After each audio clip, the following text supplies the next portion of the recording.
이번에는 정치 구구단 순서입니다. 김영준 명지대 교수, 최창렬 용인대 교수 나오셨습니다. 두 분 어서 오십시오. 안녕하세요. 네. 안녕하십니까. 두 분과는 원래 다른 주제를 먼저 시작하려고 했는데 조금 전에 이야기 나왔던 소득 주도 성장, 현 정부의 경제정책 기조, 문재인 대통령은 흔들림 없이 자신감을 갖고 추진해 나가라고 오늘 국무회의에서 지시를 했습니다. 이 부분에 대해서 두 분의 의견을 한번 여쭙고 싶네요. 먼저 김영준 교수님 말씀해 주시죠. 정권이 교체되면은 정부가 추구하는 핵심 정책 기조를 실행하고 옮기는 것은 저는 지극히 당연한 거라고 봅니다. 근데 문제는 이제 정책 효과가 나오지 않았을 경우에는 정책의 이제 일관성도 중요하지만 정책의 대응 능력도 굉장히 중요하다. 이것을 어떻게 이제 조화를 이뤄낼 것이냐라는 것이 현 정부의 가장 중요한 숙제로 남아 있는데요. 결국은 이제 세 가지의 핵심적 기조, 소득주도 성장과 혁신 성장과 공정 경제라는 것을 잘 조화를 이뤄야 된다는 것은 굉장히 규범적인 부분이라고 보고요. 결국은 국민들이 체감할 수 있는 정책 효과를 내줄 수 있느냐 없느냐가 저는 이번 연말까지, 시간이 이번 연말까지라고 저는 봅니다. 1년 6개월 정도 지나면 국민들은 특히 정책 효과에 대해서 기대보다는 평가를 하는 으로 전환이 되는 시작하기가 됐습니다. 그래서 그 부분을 오늘도 대통령이 그거를 아마 이제 정확하게 인식을 하고 혼심을 기울여서 이 부분에 대한 성과를 내겠다는 거 하기 때문에 저는 연말까지는 이 정부가 추구하는 정책에 관련돼서 냉정하고 그리고 1년 6개월이 지난 다음에는 정말 평가를 해서 그때 고칠 수 있으면 과감하게 변화할 수 있는 용기가 필요할 거라고 저는 생각합니다. 그래서 내년도 예산안 정부가 오늘 확정을 했는데 470조 5천억 원 이게 그대로 확정되는 건 아니잖아요. 이 예산안 심사하고 토론하는 과정에서 이 여당과 야당의 논쟁이 정말 치열할 것 같습니다. 그러니까 지금 이제 이 정부의 경제 기조가 소득주도 성장 그리고 혁신 성장이잖아요. 물론 공정 경제가 있습니다만 소득주도 성장은 말은 성장이라고 붙였는데 사실상 분배에 중점을 두는 정책이잖아요. 그리고 혁신 성장은 성장 동력을 더 강화시킨다는 이런 것들이란 말이에요. 그러니까 성장과 분배는 일견 상충되는 것처럼 보이지만 그동안 우리 사회가 성장에 방점을 찍어 왔는데 사실상 분배 구조가 악화돼 왔고 사실 OECD 국가들 중에서도 우리가 좀 불평등도가 좀 심하잖아요. 소득 불평등 이런 것들 때문에 분배를 통한 성장, 그래서 분배와 성장의 선순환이다. 이게 이제 문재인 정부의 기조예요 지금. 네. 근데 최근에 뭐 다들 뭐 얘기들 많이 하는 겁니다만 고용 지표의 악화, 뭐 고용 참사라는 표현 많이 쓰는 거 아니겠어요. 그리고 또 하나는 최근에 또 1분위 소득 하위 20%를 1분위라고 그러잖아요. 그리고 상위 20% 5분위라고 얘기하는데 1분위와 5분위가 이게 격차도 심해진 게 나왔어요 지금. 그런 걸 양극화라고 하죠. 그 양극화라고 그러는 거예요. 소득 양극화가 더 줄이려고 했는데 양극화가 더 심화됐어요. 그렇다면 이 정부가 지향하는 건 어쨌든 성장도 성장입니다만 양극화를 줄이고 소득 불평등을 완화시키자라는 건데 이 양극화도 심화됐다 이런 얘기예요. 고용지표가. 그러다 보니까 여러 지금 야당에서 지적이 나오고 여야의 문제를 떠나서 뭔가 성장 동력이 둔화되는 거 아니냐 이런 지적이 있는 거거든요. 근데 여기에서 일단 문재인 정부가 대통령이 일단 소득 주도 성장의 기조를 유지하겠다 이런 얘기 아닙니까? 좀 그래서 개인적으로 얘기가 좀 길어졌는데 소득 주도 성장을 포기하게 된다면은 과거의 성장 위주의 정책으로 돌아가는 게 될 수가 있어요. 그래서 저는 현재 여러 가지 문제점, 특히 최저임금 인상이 최근에 여러 가지 경제 지표 악화의 모든 주범인 양 인식되는 건 저는 바라지는 않은 것 같아요. 그러니까 최저임금 인상이 분명히 정부가 여러 가지 뭐 카드 그 수수료 인하라든지 임대료 인하 이런 것들을 좀 다잡고 그런 다음에 최저임금 인상을 하는 이런 순서에 있어서는 좀 부족한 면이 분명히 있었는데 모든 게 최저임금 인상인 것처럼 해서 완전히 과거에 이거 낙수 효과가 잘 안 됐던 거를 뭔가 해보겠다라는 건데 다시 소득으로 돌아간다. 소득 주도로 아니 성장 위주로 돌아간다 하는 건요. 전 기조는 맞지 않는 것 같아요. 그래서 뭔가 야당은 지금 여당이 이렇게 얘기하는 거에 대해서 이게 무슨 불통하냐라고 얘기하는데 저는 기존 유지하되 그러나 단기적인 처방이나 여러 가지 지적 이런 것들은 또 겸허하게 수용할 필요는 있다고 생각합니다. 예, 문재인 대통령도 오늘 보완할 점이 있으면은 또 주저하지 말고 보완해 나가자 이렇게 이야기를 했는데 가만히 두 분 이야기 듣다 보니까 자유한국당 말이죠. 소득 주도 성장 정책 폐기하라 이렇게 요구를 하고 있는데 자유한국당에서 구체적으로 대안으로 무엇을 이야기하고 있는지는 아직까지 좀 불확실하다는 생각이 좀 드네요. 떠오르는 게 없어요. 일단은 뭐 이제 자유한국당은 과거 보수가 지향하는 가치인 성장과 그리고 경쟁 이런 것을 얘기를 하는데요. 선성장 후 분배입니다. 거기에 대해서 전혀 변화가 없는 거예요.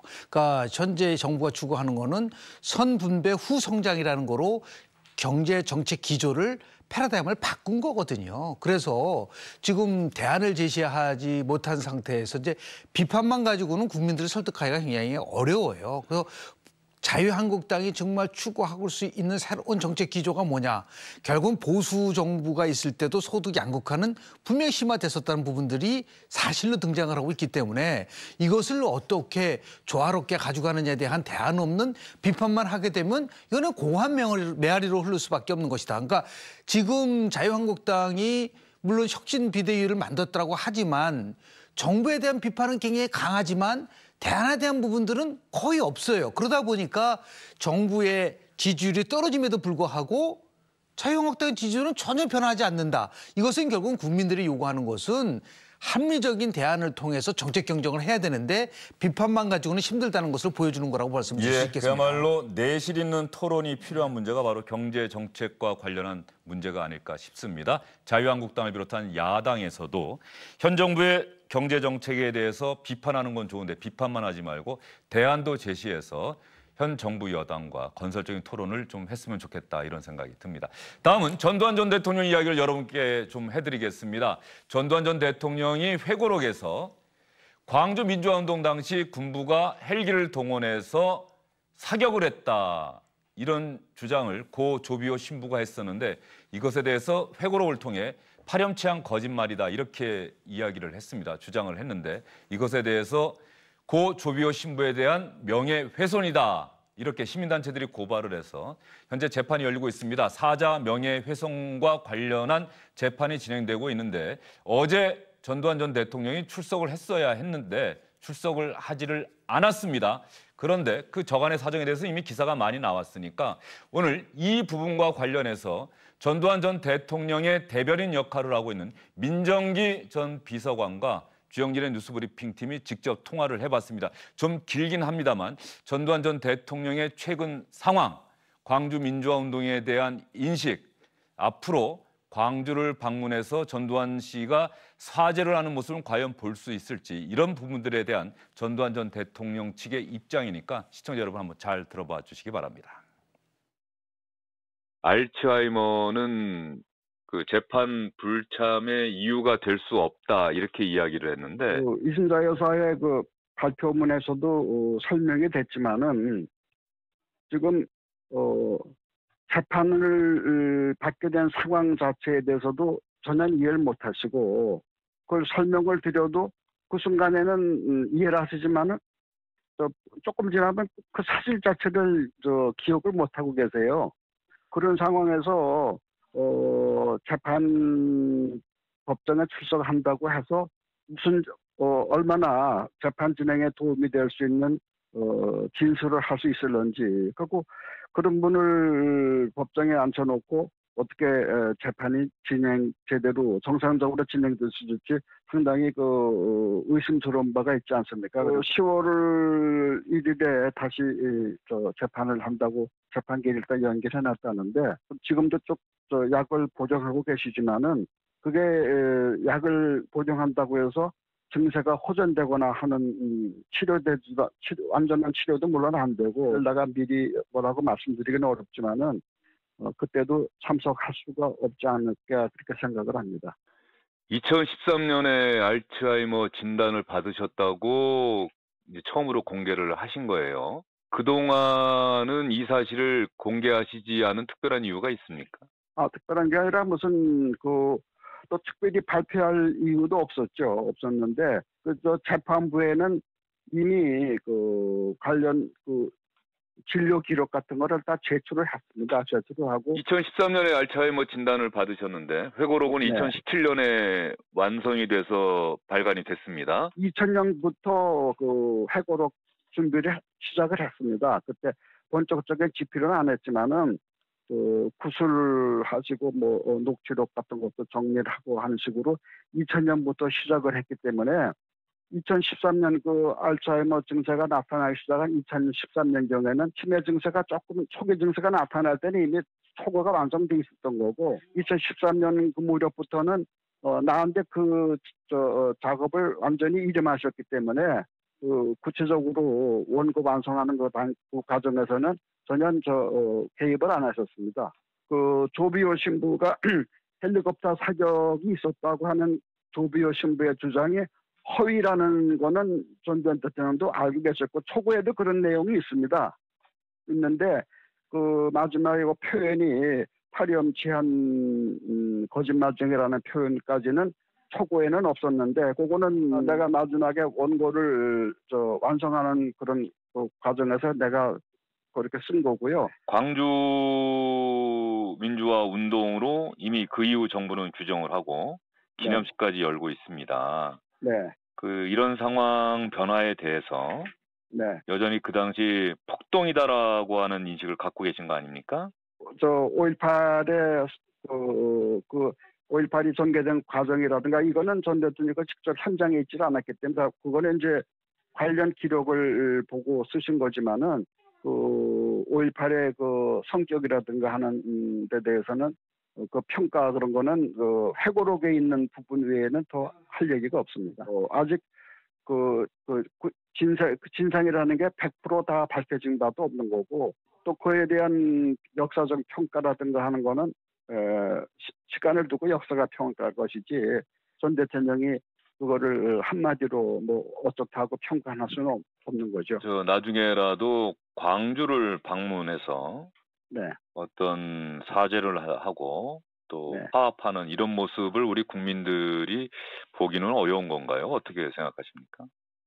아니 지금 내가 계속 말씀드렸지만 전 대통령은 지금 그런 상황 건강 문제가 그런 거를 하실 저는 그런 형편이 아니지 않습니까? 재판이 열리고 있고 네. 전두환 전 대통령이 증인으로 채택이 돼서 출석을 해야 한다. 출석 통보가 왔다. 이런 사실에 대해서는 전두환 전 대통령이 알고는 있는 겁니까? 모르시죠? 아니 설명을 하면요 그 시점에서는 그 말씀을 이해하고 알아들으시는데 조금 있으면 그 설명 내용은커녕 설명 들었다는 사실 자체도 기억을 못 하세요. 일단 어떻게 들으셨습니까, 최 교수님? 일단 건강상의 이유로는 법원 출석을 안 할 수가 없어요. 일단 그걸 하나 지적을 하고 싶고 지금 민정기 전 비서관 얘기를 들어보니까 진료 기록을 법원에 제출했다고 얘기했는데 진단서를 제출했다는 얘기는 안 했습니다. 지금. 그러니까 법원에서는 진단서도 안 받은 거예요. 지금. 그걸 하나 지적하고 싶고요. 또 하나 문제가 이 파렴치한 거짓말쟁이는 전두환 전 대통령이 한 얘기가 아니라는 거 아니에요. 본인이 썼다는 거예요. 지금. 2013년도부터 알츠하이머 증상이 나타났고 그 이전에 전두환 전 대통령이 구술을 한 것을 자신이 썼다라는 거예요. 그 다른 방송에서 또 보면은 민정기 전 비서관이 완전하게 이 거짓말쟁이는 자기가 한 얘기다. 사탄 뭐 이런 얘기 때문에 지금 명예훼손 아까 말씀하신 사자 명예훼손이 된 거란 말이에요. 근데 지금 그거를 전두환 전 대통령이 얘기한 게 아니라 민정기 비서관이 얘기했다는 거예요. 지금 이걸 국민들이 어떻게 해석할 것이냐 문제고 또 하나 문제가 아까 지금 주진행 국회에서 그 질문 이렇게 했잖아요. 예. 광주에 가서 사죄할 이유가 없나? 거기 대해서 답변을 꼭 이렇게 해야 됩니까? 건강상의 이유 때문에 못 간다. 이건 말이 안 되는 얘기예요. 알츠하이머 병이라는 게 물론 정도의 차이가 있다 하더라도요. 전혀 거동을 못하는 것도 아니에요. 그리고 신격호 롯데그룹 회장은 알츠하이머 병을 알았는데 여러 번 재판 출석을 했습니다.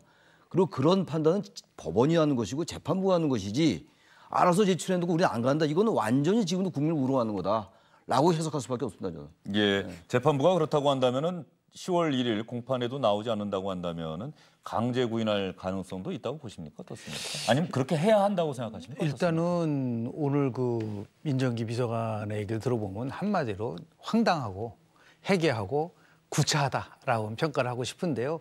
이건 가만히 얘기를 들으니까 전두환 회고록이 아니네요. 민정기 회고록이라고 바꿔야 되는 거 아닌가요?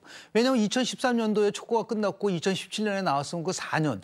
보통 우리는 초고에서 마지막 최종 완고 단계까지는 수많은 수정을 합니다. 보통. 우리가 논문을 쓸 때나 일반적인. 그런데 그 4년 동안은 알츠하이머 병으로 했다고 얘기를 한다는 거는 자기네들 스스로가 이것은 전두환 회고록이 아니라 민정기 회고록이라고 할 정도로 말도 안 되는 황당한 그런 의미에서 황당한 말을 지금 하고 있는 건데요. 2015년 10월 달에 대구공고 체육대회 때 전두환 전 대통령 참석했습니다. 2010년 총선에 투표했거든요. 2017년도 대통령 선거가 있는 해죠. 그때 신년사회에서 뭐라 그랬어요? 경제를 잘하는 사람이 대통령이 돼야 된다는 덕담까지 한 사람입니다. 그런 사람이 이제 와서 벼랑간 뭐 알츠하이머병 때문에 법원에 참석하기 어렵다라고 얘기한다는 것을 과연 국민들이 어떻게 받아들일까? 오히려 용기 있게 잘못한 부분에 대해서 지금이라도 늦지 않았다. 광주 민주화 운동에 희생된 유족 그리고 국민에게 의해서 사과하는 그런 모습을 보여줘야지 저런 식으로 보이면서 계속해서 이 문제를 피해가려고 한다는 것은 이거는 국가적인 비극만이 아니라 개인적으로 봤을 때는 정말 있을 수 없는 전직 대통령으로서도 저렇게 행동을 해서는 안 될 것이라고 저는 봅니다. 과거 미국에서 고 로널드 레이건 전 대통령이 알츠하이머에 걸렸다라는 사실을 공개했을 때 그야말로 많은 미국인들이 자신인 가족의 일인 것처럼 함께 아파하고 또 레이건 대통령의 재임 시절 우리에게 어떤 대통령이었는지를 회고하고 그래서 참 아름다운 모습으로 기억이 됐었는데 전두환 전 대통령 측에서 전 씨가 알츠하이머 병에 걸렸다라고 공개를 처음으로 했는데 이렇게 두 분 말씀하시는 것처럼 반응은 비판적입니다. 왜 이런 반응들이 나오는지에 대해서 전두환 전 대통령 측에서 좀 생각을 해봐야 되는 것 아닌가 이런 생각이 좀 드네요. 또 하나가 말씀드리면 아까 말씀 중에서 그 민정기 전 비서관 얘기 중에서 전두환 전 대통령이 현장에 있지 않았다. 그게 말이 됩니까? 현장에 있어야지 책임지는 거예요? 그때 전두환 전 대통령이 완전히 그 정권을 장악하고 있을 때였어요. 사실상 합수부장 이후에 말이죠. 보안사령관 하면서. 이 상황 속에서 전두환 전 대통령이 광주에 없었기 때문에 이거 모를 거다라는 얘기는 알츠하이머 여부를 떠나서 말이죠. 이거 완전히 대한민국 국민을 조롱우롱 완전히 그 폄훼하는 겁니다. 이건 정말로 더 우리 국민들의 정서를 이건 정서의 문제가 아니라 어떻게 이런 말을 합니까? 현장에 있지 않았다는 말. 예, 전두환 씨가 광주를 방문해서 광주 영령들 앞에 고개를 숙이고 사죄하고 그래서 진정한 화합이 이루어지는 모습 어떤 많은 분들이 그렇게 한 시대를 잘 정리하고 넘어가기를 바랄 텐데 전두환 전 대통령 측의 입장을 들어보면 그럴 가능성은 극히 희박하다. 이렇게 볼 수밖에 없다는 게 참 안타깝기도 하고 그렇습니다. 저는 전두환 씨를 사면할 때 내어놓은 게 뭐냐면 국민 대통합 차원에서 사면을 한다는 거예요. 그건 말도 안 되는 얘기입니다. 국민 대통합 차원에서면 지금도 감옥에 있어야죠. 아마 미국 같으면 100년, 150년 살았을 거예요. 그럼 국민 대통합을 위해서 사면했으면 거기에 걸맞는 행동을 해야죠. 그런 의미에서 광주에 가서 유족들의 사과하고 자신의 잘못을 밝힐 수 있는 용기가 있어야지 진정한 의미에서 국민 통합이지. 누릴 건 다 누리고 그리고 나서 자기는 현장에 없었다는 식으로 빠져나가고 그걸 황당하게 지금 알츠하이머 병에 걸려서 법정에 못 나간다 한다는 것은 이거는 한마디로 국민에 대한 조롱이자 이건 뭐 어떤 면에서 봤을 때는 있을 수 없는 일이라고 저는 봅니다. 네, 민주주의를 요구하는 대한민국 국민이 대한민국 군대에 의해서 죽임을 당했다. 이것이 광주 민주화 운동의 본질이겠죠. 이 부분에 대해서 다시 한번 생각하는 그런 계기가 됐으면 좋겠습니다. 전두환 씨 측에서도 다시 한번 좀 생각을 했으면 좋겠습니다. 이해찬 의원이 민주당의 새로운 대표로 선출이 됐습니다. 지난 주말에 이미 이 사실은 다 알려졌는데 이해찬 의원이 어떤 정치인인지 시청자 여러분 혹시 기억하고 계십니까? 주영진의 뉴스브리핑팀에서 공을 들여서 이해찬 민주당 대표의 정치 여정을 자세히 짚어보는 영상을 준비해봤습니다.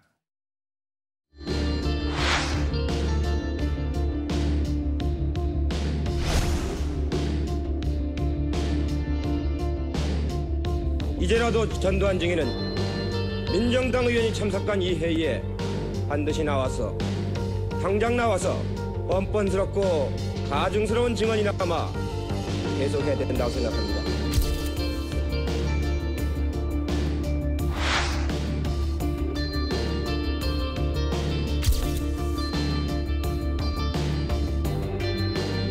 저는 총리처럼 그런 브로커하고 놀아나지 않았습니다. 신모욕하지 마십시오. 누가 브로커하고 놀아났단 말입니까? 브로커하고 놀아난 적 없어요.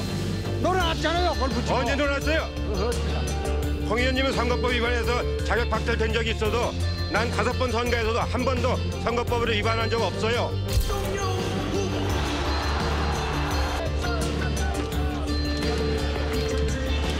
이명박 후보의 자식들은 돈이 많아서 기어 입학을 했습니다.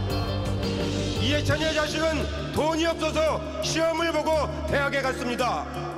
어느 것이 옳습니까? 이번 대통령 선거는 수단과 방법을 가리지 않는 반칙하는 후보들, 반칙을 잘하는 반칙왕을 뽑는 선거가 아닙니다.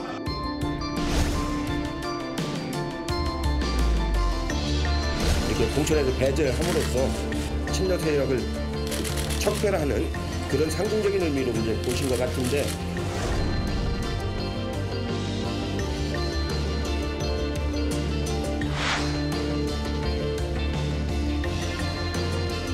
저는 여러분에게 하나만 부탁드리겠습니다. 한 표만 주십시오. 딱 한 표만 주십시오.